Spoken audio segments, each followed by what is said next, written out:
Idaho Matters podcast is brought to you by St. Luke's On Demand Virtual Care, which allows patients to see a provider from their home using a computer or smartphone with on demand care for common ailments such as a cough, sore throat, or a sinus issue. More information at stlukesonline.org. Idaho lost more than 2,000 farms over a 5-year period. Idaho Matters wants to know how that's impacting farmers, cities, and counties. Listen to our series on farming called Land and Legacy. Episodes available on Monday afternoons through November 17th in the Idaho Matters podcast feed. From the studios of Boise State Public Radio News, I'm Samantha Wright, filling in for Jim and Gaudette. It's Idaho Matters. This winter, the city of Boise is going to rip out 5 acres of silvery green trees in Kathryn Albertson Park. Sounds pretty drastic, but these trees are invaders, not native plants, and they're playing havoc with the park's ecosystem. So, what is a Russian olive tree, and why is it bad? Louisa Evers is here to answer these questions. She's vice president of the Golden Eagle Audubon Society, which sent a plea to the city to eradicate these evil trees. Hi, Louisa. How you doing today? Hi, I'm doing fine. Yourself? Good. I'm doing good. Okay, so what is a Russian olive tree? Describe it for us. Well, it's a relatively short tree with a wide spreading crown, has long silvery leaves that kind of look like willow leaves, and it produces these berries called Russian olives, even though they don't look anything like an olive. And it's a native to Europe and Asia. What's kind of pretty? I mean, it's got like a silvery green color. How did it get here? I understand nurseries actually brought it here. It's not like it hitched a ride. No, it didn't hitch a ride. It was brought in deliberately as an ornamental tree.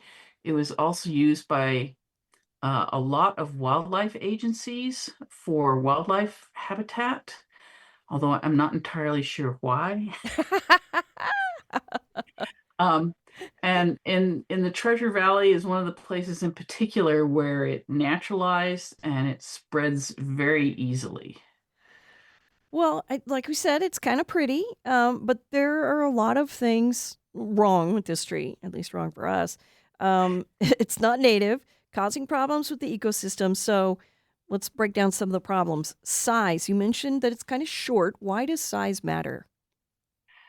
Size matters for certain species, and of course our attitude, since I'm with the Audubon Society, our focus is on birds. So as a short tree, it doesn't provide much habitat for species that need tall trees, especially trees with large limbs. So like think some of our raptors, think woodpeckers, species like that don't make much use of Russian olive trees. Gotcha. And if honestly, there are some Golden Eagle Audubon Society tours you can take, which will show you where herons are actually nesting in trees, which would give you an idea of why tall trees are important to birds in our area. Just a plug for you guys. So what about the leaves? I read online they're not quite as tasty as some other species of tree. Yes, a lot of our birds depend on insects to raise their young, and particularly caterpillars. A caterpillar is basically an easily digested bag of fat and protein that helps nestling birds grow their feathers very quickly. The leaves of Russian olive trees only support maybe a handful of insects, whereas a native tree might support dozens, including dozens of moths and butterfly caterpillars. That makes sense. I was thinking about that because caterpillars eat leaves, right? That's what they eat. Okay. And if the leaves don't taste good, they're not going to hang out there. All right. I think you mentioned they're also pretty fast growers. They can crowd out other plants. Yes, they spread by root sprouts. Birds do eat the Russian olive berries, and they can spread the seeds that way. But not too many other things eat the Russian olive berries. And if you just cut one down without treating the stump, it just prolifically produces root and root collar sprouts. And so it just like takes over an area. Wait, so if I cut it down, it's not going to die? No. Well, that's just wrong.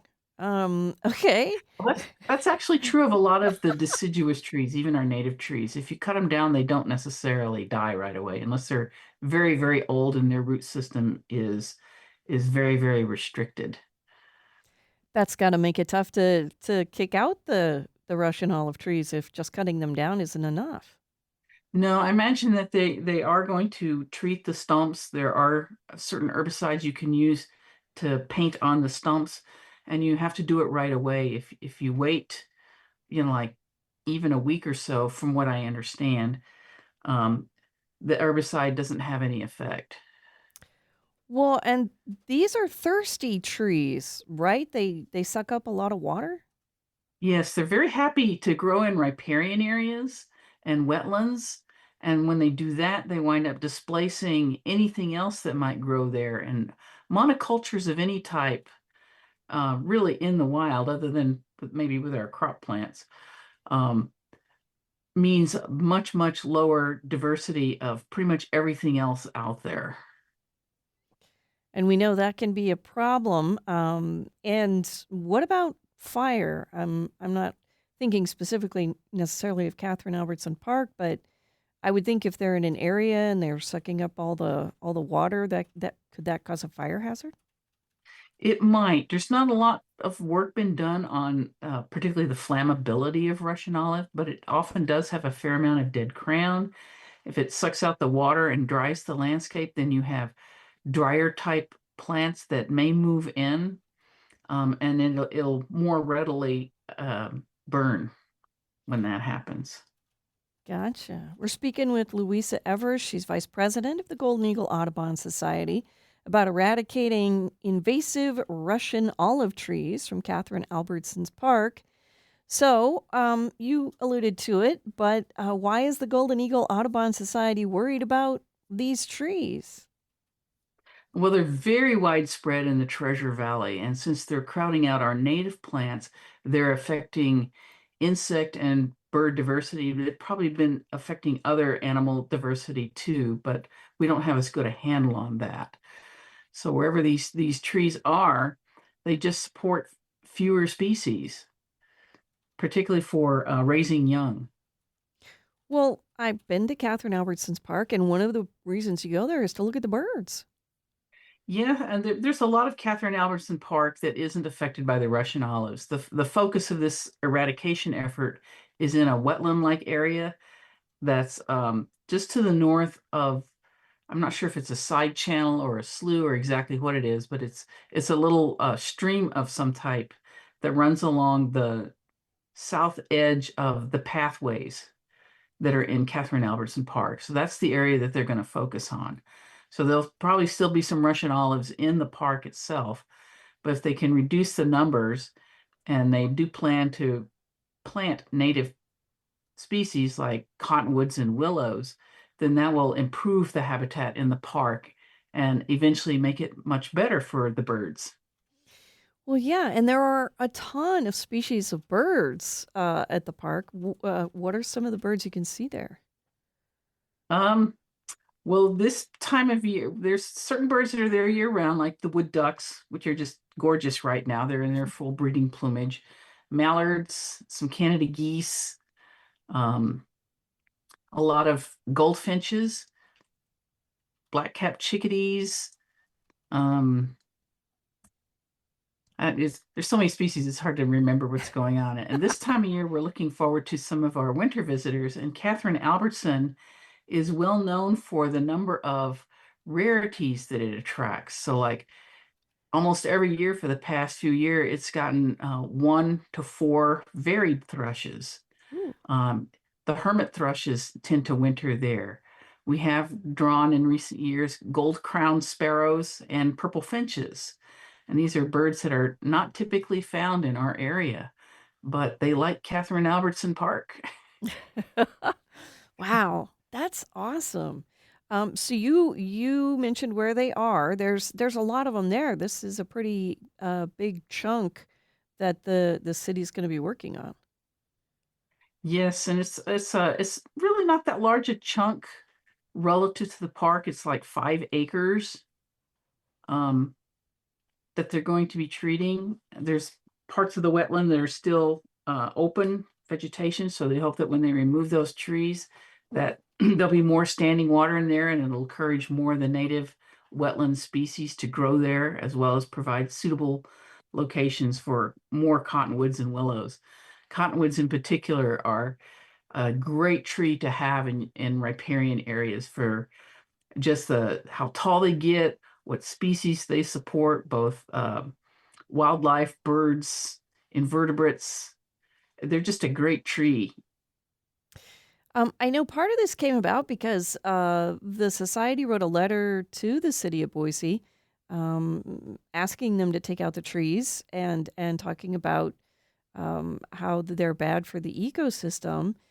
It sounds like this is an example of making a difference in your community. As part of one of our missions is to improve habitat for birds and other species. And so whenever we have an opportunity to deal with some of these invasive species, we're going to request that action be taken.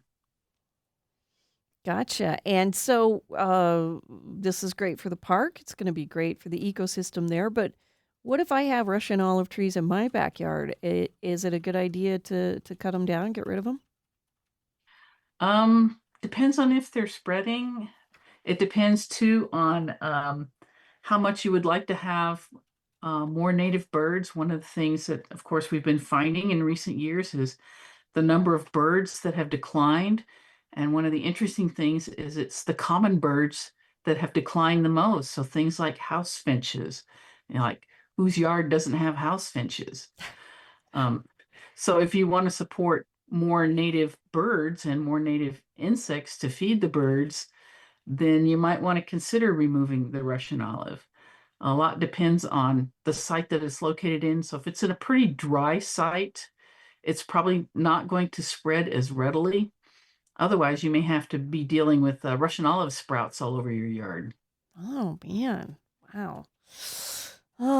Okay. Well, I love this idea that you guys spotted a problem and now it's going to be fixed, and that hopefully soon we'll maybe get more birds at the park. We hope so. There'll be a period where that particular area won't be as good simply because it'll be all very new vegetation. And so it just takes some time for whatever the park winds up planting there to grow up and actually start supporting a higher diversity of species. Louisa, this has been great. I want to thank you for coming on and telling us about it. Okie dokie. Thank you. We've been speaking with Louisa Evers. She's vice president of the Golden Eagle Audubon Society about eradicating Russian olive trees from Kathryn Albertson Park. This is the Idaho Matters podcast. I'm Gemma Gaudette. The stories don't stop when this podcast does. Boise State Public Radio's Instagram gives you reels, updates, and snapshots from our reporters in the field. Follow Boise State Public Radio on Instagram today.